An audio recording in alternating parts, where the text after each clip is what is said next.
nursing. We call that a patient. On one hand, I could die. Or on the other hand, I could drop dead. How many of y'all know a Bubba? And it took me so long to say quit.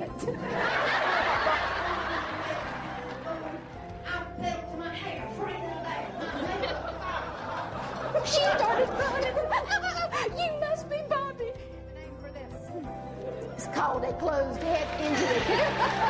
And I'm sure you have children like mine.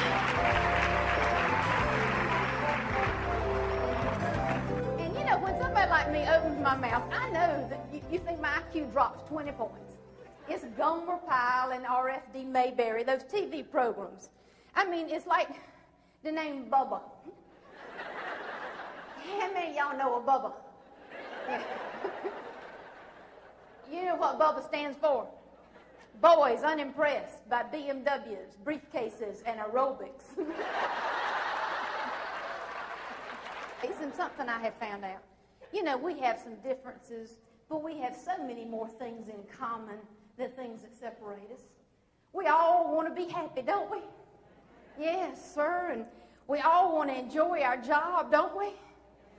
But do you ever have a Monday morning when you come dragging in to work and you are not happy? Say hallelujah. Yeah, we all do, but I want to stop at this point and tell you something. I do have religion. I know that there is a God because he sent me a husband that does not talk. I am married to this man named Wayne who grunts, a Neanderthal man. Wayne just goes, ugh. And what I hate is like a 2-year-old, I know what means. I don't want to know, but I know. He goes, and I think, oh, you want a Diet Coke. And then he'll go, and I think, and you want a ham sandwich. But every once in a while, he'll go, I know what he wants. The remote control.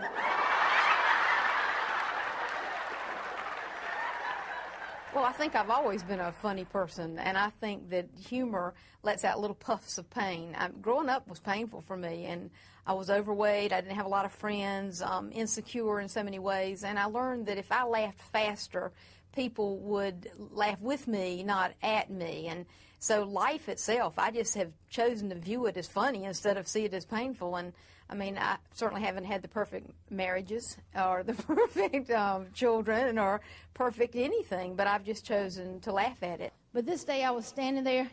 I bought a new outfit. I was ready. Came to IBM, opened the door, walked down. It was all men, and I hadn't thought that through. That flustered me. You know how you just... But I thought, I can do this. I walked up the little stairs, got up, started to erase the chalkboard. This was before PowerPoint. And the man that hired me came running down the center aisle, jumped up onto the stage, didn't even use the stairs, grabbed my skirt and said, Bobbie, your skirt was all the way up in the top of your pantyhose.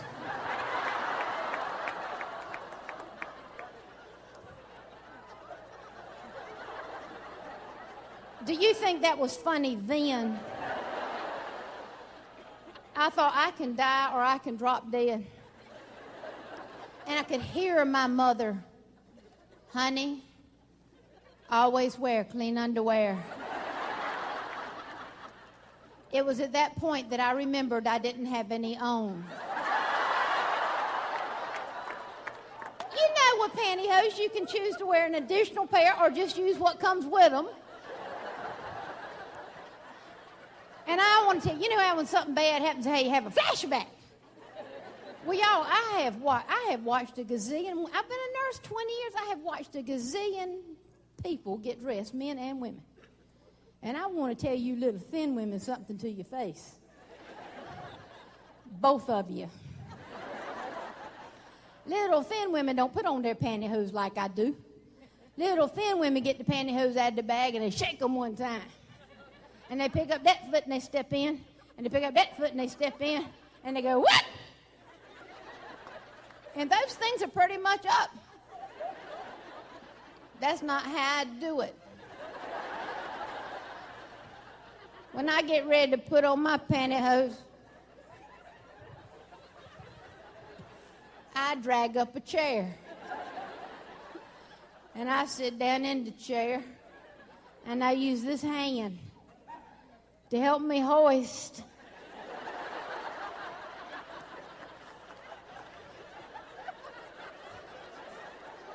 that leg up. Then I take a break.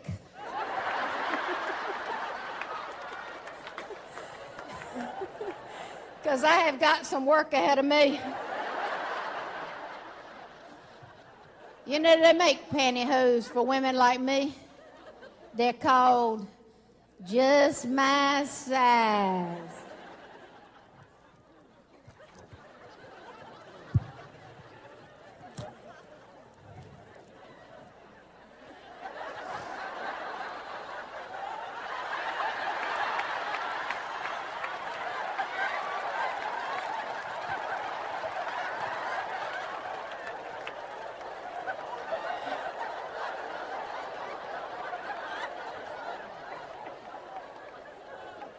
I don't know if you can zoom in on this, but trust me, a size 3X says I can weigh near 300, 400 pounds.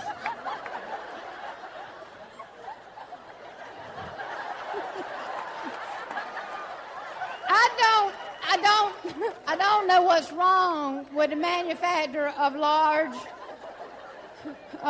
women's clothes, but they don't get it.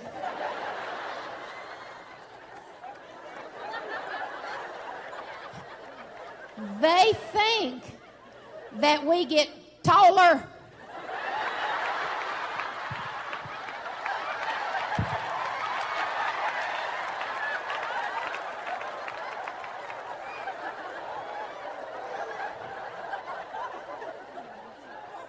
I try to see something positive in everything. And I have finally thought of when that would come in handy.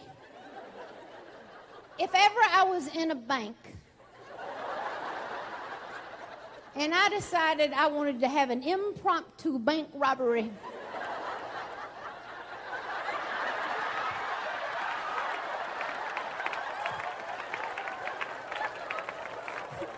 no, we don't get taller, we get wider.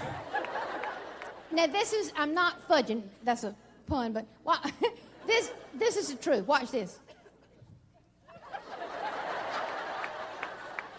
And you know they got to go this way and this way at the same time. Now tell me the truth.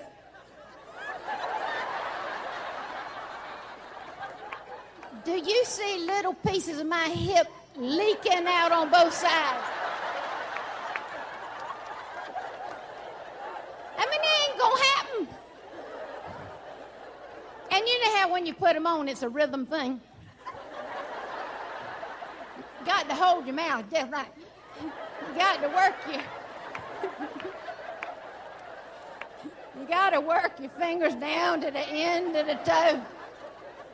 Then you got to stretch the toe of your toe, stretch the heel over your heel. At that point, I take another break. Because right there, they change the rules on you.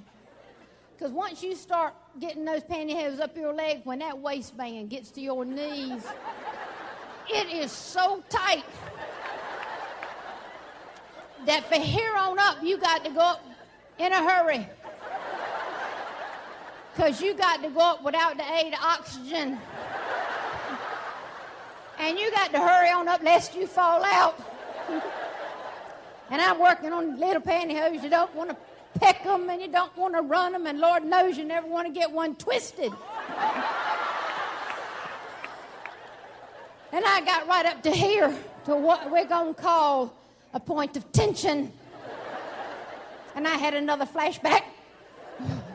I remembered putting on those pantyhose that morning, and see, I remembered that I didn't want people to know my secret. I bite my fingernails. It's not corporate. I had gone and bought the little Lee press-on nails. And now in this flashback, I can remember that when I arrived at the point of tension that morning, that I had accidentally popped both my thumb claws through those hose. And now all that stood between all of IBM and me was a 6-inch diameter blowout. Have all y'all seen a blowout? A little rosette of human flesh. For any medical people, a little stoma, if you will. And I looked out there. Those men were pale. They were in pain. They needed a little puff of relief. I whizzed around, looked at him, said, guys, get a grip. All this time you thought IBM stood for International Business Machine. Well, you were wrong. It stands for I've been mooned. Well, I call myself a motivational humorist, and to me that's different than like a comedian. A comedian gets up and just tells joke after joke after joke, and a humorist tells stories about life, and I combine mine as motivational humor because I'm dealing with that pain of life. I want to inspire these people to, I guess, have hope, to not get all burdened down and sad. I mean, we're going to have pain, but let's learn to laugh faster and use humor as a vehicle to relieve the pain. So I do both jokes and stories, and the content is based on what the meeting planner wants. I mean, I can talk about life or health and stress that way, or about working situations with like customer service, goal planning, time management, but it's all about the pain we have when we face those areas. I mean, not every customer is nice, but we've got to learn to laugh about it and go on so we can do a good job. Every one of us gets to decide what we let inside our circle. And you know what? See, sometimes it takes mountains and molehills. Sometimes God has to send you a lesson. Because when we're young and stupid is the only word I know, we don't know the difference in a mountain and a molehill. We let everything stress us. Oh, the car ran out of gas, and oh, the copier's out of papers, and where do I get the pencil sharpened, and what's that word? C:format. Are you sure?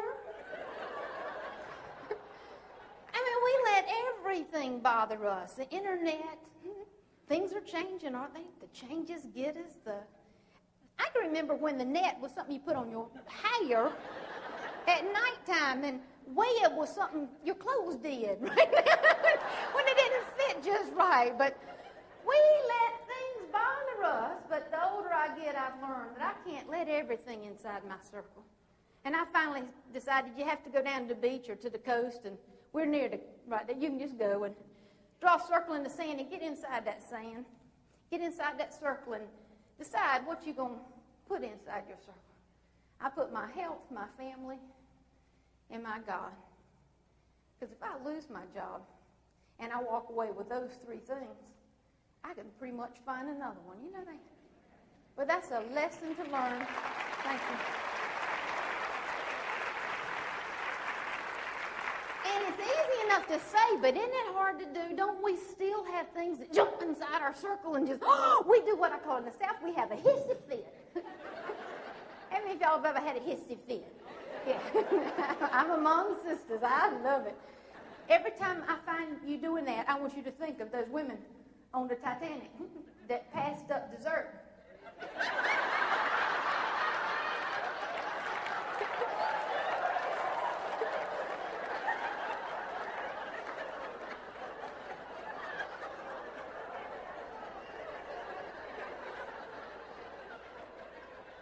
Because I'm going to tell you, these are the little things in life. We don't need to worry about the little things. We need to save worry for the big things.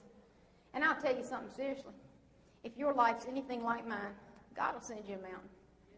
He'll get you when you least expect it. I mean, these things happen to all of us, and that's when we need to be stressed, not these little things that get us. And I want to tell you that I've learned a lot. Life is too brief, too serious to take so seriously. And I've learned that, we all get so stressed that sometimes we take out our stress on the very people we love the most, don't we? We snap at our youngest, we snap at other chapter members, we snap at people at work, and we got to learn to do more loving things. And I get mad at my husband Wayne because he never says, I love you. 3 words in a row. That's tough for him. I mean, he can grunt it out, but I love you. But I want him to tell me he loves me. But you know what? My husband Wayne has taught me that love is not a feeling, and love is not a set of words. Love is a behavior. My husband's outside doing loving things. He's building me a cabinet, or he's helping me in with the groceries. I mean, that's doing loving things. And I want to tell you something else he does that's special to me. I get so scattered. Y'all, I travel all over the United States, and you can ask Vicki. I don't always know exactly where I am or what time it's supposed to be, but on Sunday evenings, my husband Wayne says, bring your schedule. And he looks at that schedule, and he looks at it from the beginning to end, and he puts it to memory. And usually when I get through with the program and I get in that car, or tonight when I get up to my hotel room, I won't be there 10 minutes. And my phone will ring. It'll be my little mute husband. And he'll say, just checking. I love what I do. It's fun to get up and role play what I talk about, learning to laugh faster, letting go of stress through laughter. So many times I get to a big meeting and everybody's all tense because they're worried about how many people are coming and all the logistics. And it's fun to be able to go in and take those crazy things that happen. I mean, when the train comes through or when the rain falls on your head, and be able to laugh at it right there so they can see it. I've been all over the United States, and the people are different, but we have more things in common than things that separate us. We all enjoy a good laugh, and I take it as a real challenge to go into a different area and make them laugh too, even though they hear me sounding like a southern bumpkin, and I've never been where they are, but boy, it's fun to see that smile come up on that face. I want to thank you. Please remember the message. Take care of yourself. Learn to say just checking. Decide what's inside your circle. And by all means, learn to laugh faster. Thank you so much for having me. Appreciate it. Thank you. Thank you. Thank you so much. Thank you. I could relate. All of it. Thank you so much. Appreciate it. I'm dynamite, ladies, and I have to give you a hug. Well, thank you. That was wonderful. Where are you from? West Palm Beach. Okay, well, thank you so much. You're the best speaker we've ever had. I've ever heard. Well, thank you, Pat. I never laughed so much. I had to borrow a tissue. Last to let me sign for you. Thank you. I have never enjoyed motivational speech as much. To Linda. I laughed and Stalls, Dad. One more bottle. I loved it all sides. You were right. We loved it. Thank you. Let me sign for you. Thank you.